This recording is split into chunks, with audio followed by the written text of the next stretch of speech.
अस्सलामु अलैकुम नाजरीन, वेलकम टू आरएस नॉलेज। दोस्तों, आज पूरी दुनिया में 1 बिलियन लोगों से भी ज़्यादा स्नैपचैट का इस्तेमाल करते हैं। Snapchat CEO Evan Spiegel spoke at USC's business. Over time, Snapchat opens up But a Snapchat. on Snapchat. और 5 बिलियन से भी ज़्यादा स्नैप रोज़ भेजी जाती हैं। हो सकता है और आप भी इन 1 बिलियन लोगों में से एक हों। आजकल नज़र आता है कि लोग रेस्टोरेंट में गए तो लोग खाना बाद में खाते हैं और पहले स्नैप भेजते हैं। यहाँ तक कि खाने पीने से लेकर उठने बैठने तक हर चीज़ लोग स्नैप भेजते हैं। नींद से जागे तो स्नैप, सोने के लिए गए तो स्नैप, अगर भेजने के लिए कुछ नहीं तो सिर्फ ब्लैक स्नैप भेजते हैं, लेकिन स्नैप भेजते ही भेजते हैं। लेकिन क्या आपने कभी सोचा है एक ऐसा ऐप जिसमें एक कैमरा है और ज़्यादा सारे फिल्टर हैं, इसने कैसे आपको अपनी जाल में फंसाया हुआ है? आप स्नैपचैट के जो फिल्टर इस्तेमाल करते हैं दोस्तों के साथ, जो स्ट्रिक को मेंटेन करते हो, ये सब कुछ सिर्फ आपके लिए नॉर्मल फीचर हैं, लेकिन आपको नहीं पता कि स्नैपचैट इन्हीं फीचर की मदद से स्नैपचैट 2023 में $2.6 मिलियन कमा लिया। लेकिन अब सवाल ये आता है कि क्यों लोग स्नैपचैट के लिए इतने एडिक्ट हो चुके हैं? कि लोगों को एडिक्ट बनाने के लिए स्नैपचैट ने ऐसा कौन सा तरीका इस्तेमाल किया कि लोग ना चाहते हुए भी इसके जाल में फंस जाएं? अगर देखा जाए तो जो फिल्टर स्नैपचैट दे रहा है वो फिल्टर इंस्टाग्राम और फेसबुक भी दे रहे हैं, लेकिन फिर भी लोग स्नैपचैट का ही क्यों इस्तेमाल कर रहे हैं?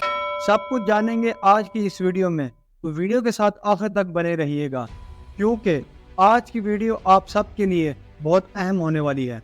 आप देख रहे हैं आरएस नॉलेज और मैं हूं आज आपका host Abdul Rahim. or service. It's really about visual communication between friends and family. And that's what has continued to drive our growth over time. Snapchat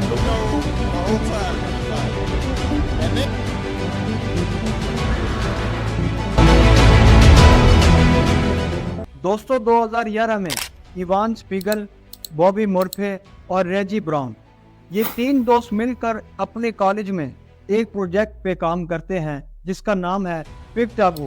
ये एक iOS ऐप बनाते हैं।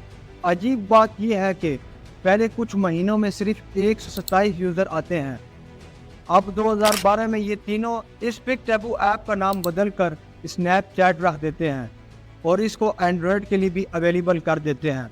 और देखते ही देखते पहले ही साल में यानी 2012 में स्नैपचैट पर 1 लाख से भी ज़्यादा लोग आ जाते हैं। और आज के टाइम में यानी कि 2024 में ये नंबर 1 बिलियन पर पहुंच गया। स्नैपचैट की ग्रोथ इतनी तेज़ी से बढ़ रही थी कि ट्विटर जितने यूज़र 4 साल में नहीं बना पाया, इससे ज़्यादा यूज़र स्नैपचैट ने सिर्फ 1 साल में बना लिए थे। फेसबुक, इंस्टाग्राम, यूट्यूब जैसे प्लेटफॉर्म में लोग अगर एडिक्ट हो भी जाए तो बात समझ में आती है। चलो, लोग यहाँ पर इन प्लेटफॉर्म में एक्चुअली एजुकेशन ले रहे हैं या कुछ सीख रहे हैं या पैसे कमा रहे हैं या मशहूर हो रहे हैं, लेकिन एक ऐसा ऐप जिस पर आप दिन भर भी लगे रहो, ना कोई पैसा आ रहा है ना कोई आपको कुछ सीखने को मिल रहा है, लेकिन फिर भी लोग ये ऐप लोगों को कैसे अपने जाल में हिप्नोटाइज कर रहा है। अब इससे पहले ये स्नैपचैट कैसे आपको हिप्नोटाइज करता है, लेकिन इससे लेट्स अंडरस्टैंड क्यों आपको हिप्नोटाइज करना चाहता है।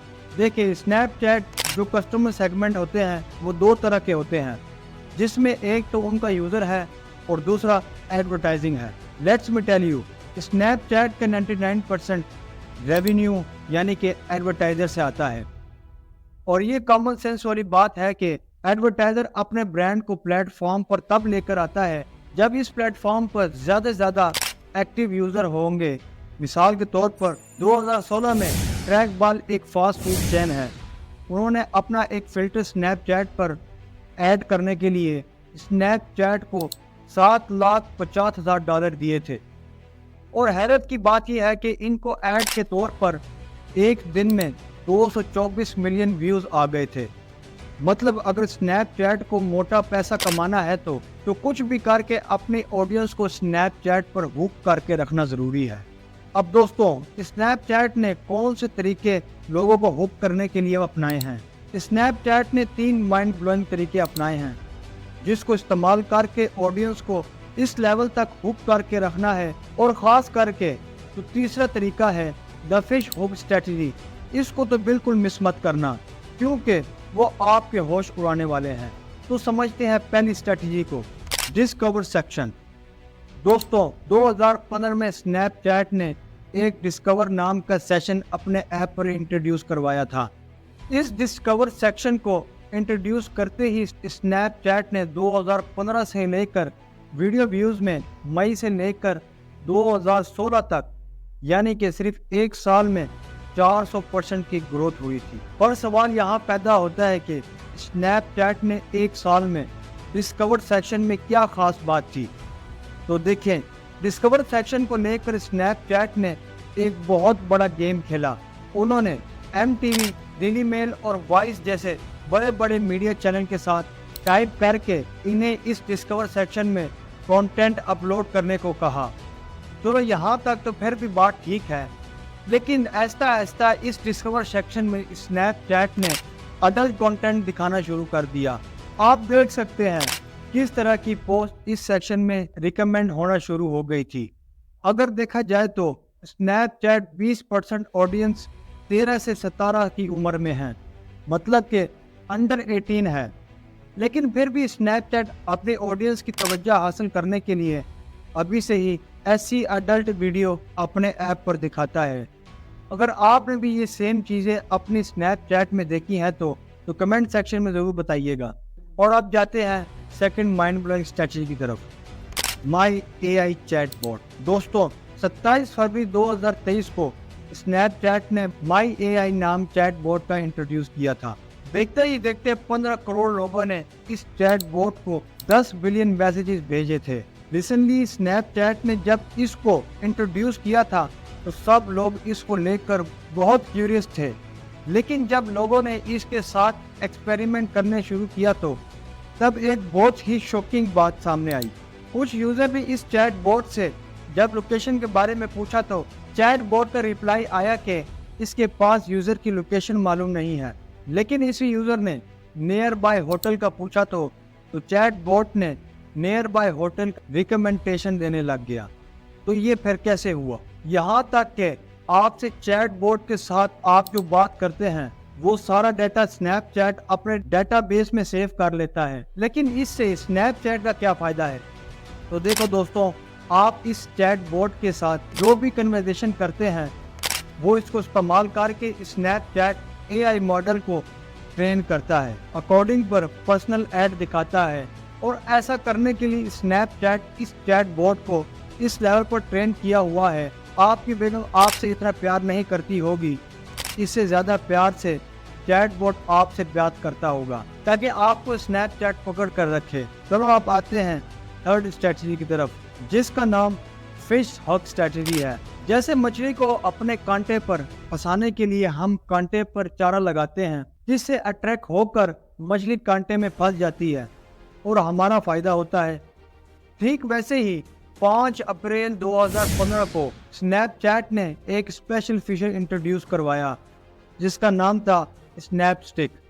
अभी रिसेंटली मैंने एक न्यूज़ पढ़ी जिसमें मुझे पता चला कि दुनिया में सबसे ज़्यादा लॉन्गेस्ट स्टिक का रिकॉर्ड लूरान और हिना है, दोस्तों के नाम पर, क्योंकि दोनों ने ये फीचर इंट्रोड्यूस होने से पहले यानी कि 5 अप्रैल 2015 से लेकर आज तक अपने स्नैपस्टिक को मेंटेन करके रखा हुआ है, यानी 3000 से भी ज़्यादा दिनों में। ये न्यूज़ सुनकर मुझे काफ़ी झटका लगा, इसलिए नहीं कि इन दोनों ने स्नैपचैट इतने दिनों तक मेंटेन करके रखी, इसलिए कि इस बात पर भी न्यूज़ बनी। मतलब कि ये सोचें कि किस तरह से फेक स्टैक फैक्शन देखकर लोगों को हिप्नोटाइज किया। दोस्तों इनसे मिले एक साइकियाट्रिस्ट स्क्रीन स्मार्ट पैराडाइन की डॉक्टर जोडी गोल्ड है। इन्होंने कहा कि स्नैपचैट की वजह से बहुत से टीन एजिस डरे हुए रहते हैं, कहीं गलती से भी इनकी स्टिक ब्रेक ना हो जाए। आप यकीन नहीं करोगे, मेरा एक दोस्त है, इसको कुछ हेल्थ इशू की वजह से 4 दिन हॉस्पिटल में एडमिट करना पड़ा था और इसने अपने स्नैपचैट का लॉगिन अपने भाई को दे दिया था और कहा कि मुझे डिस्चार्ज मिलने तक मेरी स्नैप स्टिक को मेंटेन करना। और ये स्नैपचैट की स्ट्रेटजी है। अब सवाल पैदा होता है कि स्नैपचैट इस्तेमाल करना चाहिए या नहीं। देखो दोस्तों, स्नैपचैट इस्तेमाल करना है कि नहीं, मैं कौन होता हूँ बोलने वाला, ये सब आप पर है। बल्कि मेरी ये राय है कि स्नैपचैट ही नहीं, चाहे कोई भी आप सोशल मीडिया इस्तेमाल कर रहे हो, आप ये समझें बल्कि मैं किस चीज़ के लिए इस्तेमाल कर रहा हूँ। क्योंकि आज हमारे बर्गर बॉय बाकी लोगों को देख ले, हमारे बर्गर बॉय एहसास कमतरी का शिकार बनना शुरू हो जाते हैं। याद रखिएगा, कोई भी चीज़ गलत नहीं होती, बल्कि इसका इस्तेमाल गलत होता है।